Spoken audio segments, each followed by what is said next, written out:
සාදරයෙන් පිළිගන්නවා නුවන්ස් බිස්නස් ප්ලේබුක් වැඩසටහනට. අද අපි කතා කරන්න යන්නේ අවශ්‍යතා සහ උවමනා ගැන. දැන් ඔයගොල්ලෝ බලයි ඇයි මේ හදිසියෙම අවශ්‍යතා සහ උවමනා ගැන කතා කරන්න කියලා. මොකද අවශ්‍යතා සහ උවමනා මත තමයි මේ ලෝකේ තියෙන ව්‍යාපාර හැම දෙයක්ම රැඳිලා තියෙන්නේ. හරි. ඔක අපි ප්‍රවේශයක් ගන්නේ ඉකෝන් වලින්. ඒ කියන්නේ ඔයගොල්ලෝ ආර්ථික විද්‍යාව කියලා ඉගෙනගෙන තියෙන්නේ. ආර්ථික විද්‍යාවෙන් තමයි මේකට ඉස්සෙල්ලම ප්‍රවේශයක් ගන්න පුළුවන් තැන තියෙන්නේ. එතකොට අපිට තියෙන අවශ්‍යතාවය. හරි. ඒ කියන්නේ අපි ඔකට කියනවා needs ඉංග්‍රීසි වලින්.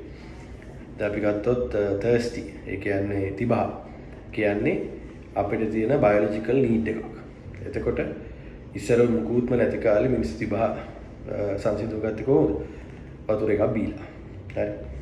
ඊට පස්සේ තමයි ලෝකේ ඩෙවලොප්මන්ට් එකත් එක්ක ඔය විවිධාකාර needs fulfill කරගන්න options ආවේ. ඒ කියන්නේ wants create කරේ. හරි. ගොඩක් වෙලාවට කට්ටිය කියනවා wants create කරේ marketersලා කියලා. ඔව් ඒකත් ඇත්ත. මොකද තමන්ගේ නිෂ්පාදනය ඊළඟ ලෙවල් එකට අරගෙන යන්න.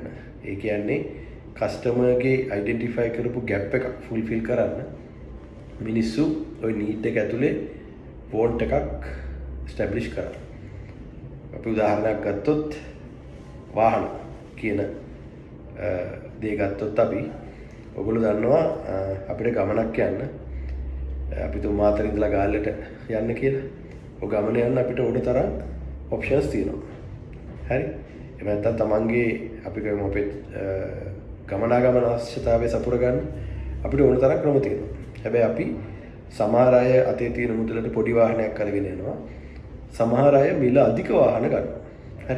හැබැයි ඔක අරගත්තොත් අපි need එක, ඒ කියන්නේ අපේ තියෙන අවශ්‍යතාවය fulfill වෙන්න ඔය වාහන දෙකෙන්ම කරන්න පුළුවන්. ඔයාට Alto එකක ගියත් ඔය අවශ්‍යතාවය fulfill කරගන්න පුළුවන්. හරිද? Range Rover එක ගියත් ඔය අවශ්‍යතාවය fulfill කරගන්න පුළුවන්. ගමනනේ. හැබැයි අපි ඒකට අමතරව මේ wants කියන එක හරහා, ඒ කියන්නේ උවමනාවන් හරහා අපි සමහර දේවල් තවත් ඇඩ් කරලා තියෙනවා මේ need එක ඇතුළට. අපි හිතමු කෙනෙක්ට පුළුවන් තමන්ගේ වත්කම, එහෙම නැත්නම් තමන්ට තියෙන ස්ටේටස්, අපි කියන social status කියලා. social status පෙන්වන්න වාහනයක් පාවිච්චි කරනවා. එතකොට අර අපි කියන need එකම fulfill කරන එක නෙවෙයි. එයාට ඒක එහා බැඳිච්ච තව wants උවමනා ටිකක් තියෙනවා. ඒකට සමාජයට තමන් ඉන්න තත්ත්වය පෙන්වන්න මේ වාහනේ අපිට පාවිච්චි කරන්න පුළුවන් කියන එක අරගෙන තියෙනවා. එතකොට ලෝකේ මිනිස්සු ඒ කියන්නේ නිෂ්පාදකයෝ, සේවා සහ භාණ්ඩ හා සේවා සපයන නිෂ්පාදකයෝ ටාගට් කරලා තියෙන්නේ ඔන්නතන.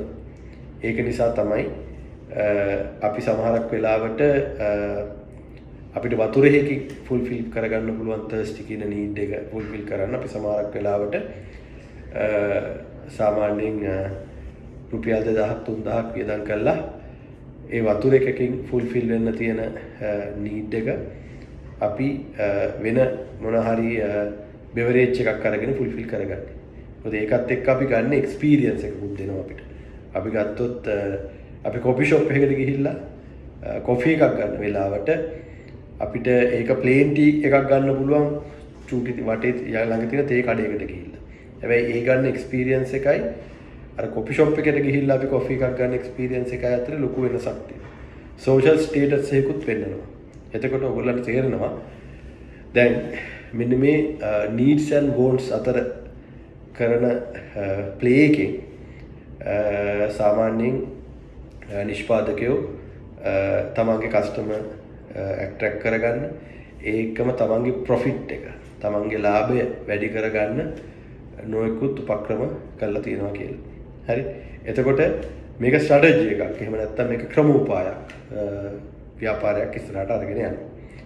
අපි ඊළඟ එකේදී කතා කරමු. ඊළඟ එපිසෝඩ් එකේදී කතා කරමු කොහොමද මේ need එකක් want එකක් හදලා ලෝකේ බ්‍රෑන්ඩ්ස් හදලා තියෙන්නේ. හරි. දැන් අපි දන්නවා Apple සමාගම ෆෝන් එකක් රිලීස් කරනකොට ප්‍රී බුකින් එහෙම නැත්නම් කලින් වෙන් කරගන්න ලොකු ඩිමාන්ඩ් එකක් තියෙනවා. මොකද ඒ ඩිමාන්ඩ් එක යාලා ක්‍රියේට් කරලා තියෙනවා. ඒ ක්‍රියේට් කරලා තියෙනොත් මම කියන ඔග්මෙන්ටඩ් නීඩ් එක ක්‍රියේට් කළා. ඔග්මෙන්ටඩ් වෝන්ට් එක ක්‍රියේට් කළා. ඉතින් අපි ඒ ගැන ඊළඟ එපිසෝඩ් එකේදී කතා කරමු. අපි ආයි තමයි